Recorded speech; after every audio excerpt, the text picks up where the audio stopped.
मी उल्का उद्धव पटवर्धन उल्काच किचनमध्ये आपणा सर्वांचं स्वागत आहे। मी आज आपल्याला अखंड मसुराची साध्या सोप्या पद्धतीने आमटी करून दाखवणार आहे। त्याच्यासाठी ही मसूर शिजवून घेतलेली, अखंड मसूर शिजवून घेतलेली आहे। ही छान शिजलेली आहे बघा, एकदम छान शिजलेली आहे, मस्त शिजलेली आहे। आता आपण साध्या सोप्या पद्धतीने आमटी करून दाखवते तुम्हाला। त्याच्यासाठी पातेली गरम होत ठेवली आहे। आता आपण तेल घालणार आहोत। तेल घातलंय, 1-2 चमचे तेल घातलंय फोडणीला। घातलं की आपण मोहरी घालणार आहोत।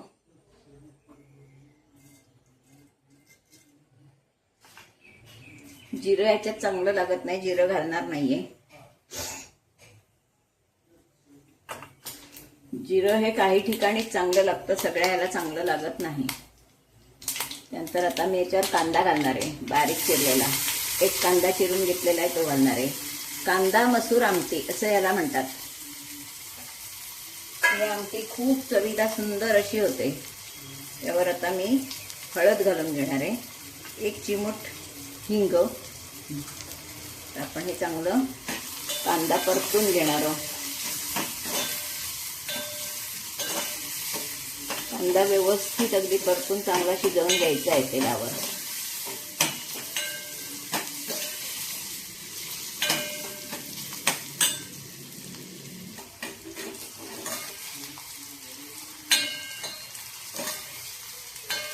आपलं हे कांदा परतून होत आला, अजून जरा व्हायला हवाय, मिनिटभर होऊन दे। मी या कांद्यावरच सगळे मसाले घालून घेते, म्हणजे मसाला व्यवस्थित लागतो। हे पहिल्यांदा लाल तिखट घातलंय, थोडं जास्त वाटेल पण जास्त नाही, ते काश्मीरी तिखट आहे त्याच्यामुळे दिसायला फक्त लाल आहे। त्यावर आता गोडा मसाला पण घालते, चवीप्रमाणे मीठ सगळं घालून घेते आणि वर आपण मसुरा होतो। यामुळे सोपी पद्धत तुम्हाला दाखवते।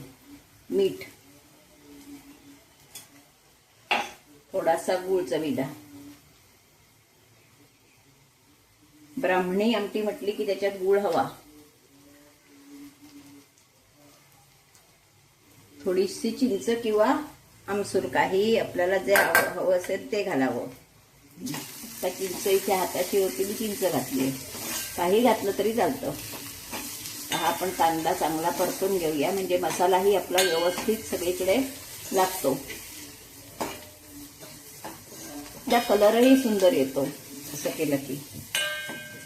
आपला मसाला छानपैकी तळून झालेला आहे, म्हणजे एकजीव झालेला आहे। आता त्याच्यावर आपण ही शिजवलेली मसूर घालणार आहोत।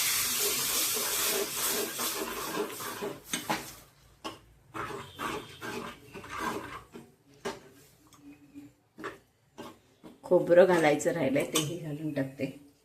तर आपण गरम पाणी घातलं, आमटीला उकळी आली की आमटी तयार। खूप सुंदर चवीची आमटी लागते ही।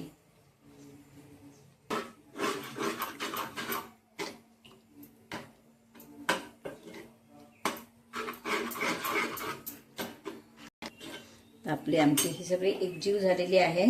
आता आपण त्याच्यात पाणी घालणार आहोत। पहिल्यांदा आपलं जे शिजवलेलं मसुरा शिजवलेला आहे त्या भांड्यात थोडं पाणी घालून ते भांडं व्यवस्थित धुवून घ्यायचं। काहीही आपण फुकट घालवत नाही। मी आता हे गरम पाणी मी वर ओतते।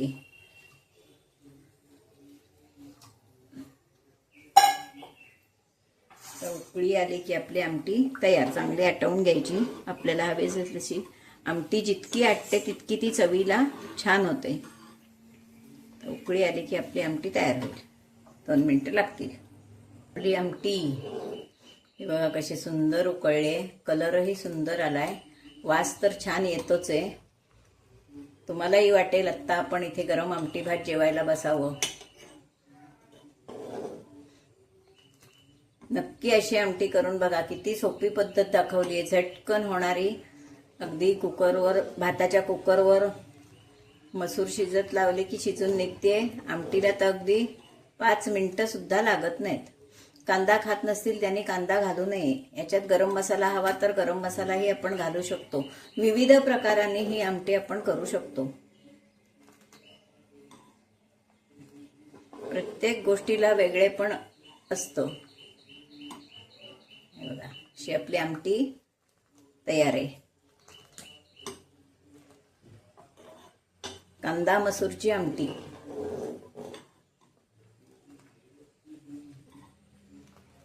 आपली सुंदर कांदा मसुराची आमटी खाण्यासाठी तयार आहे. तर ही आमटी मी कशी केली याचा व्हिडिओ पहिल्यापासून शेवटपर्यंत बघा. यापूर्वी सुद्धा गरम मसाल्याची आमटी दाखवली आहे, मसूर डाळीची आमटी दाखवली आहे, तूर डाळीची आमटी दाखवली आहे. त्यासुद्धा आमटी यापूर्वीच्या बघा.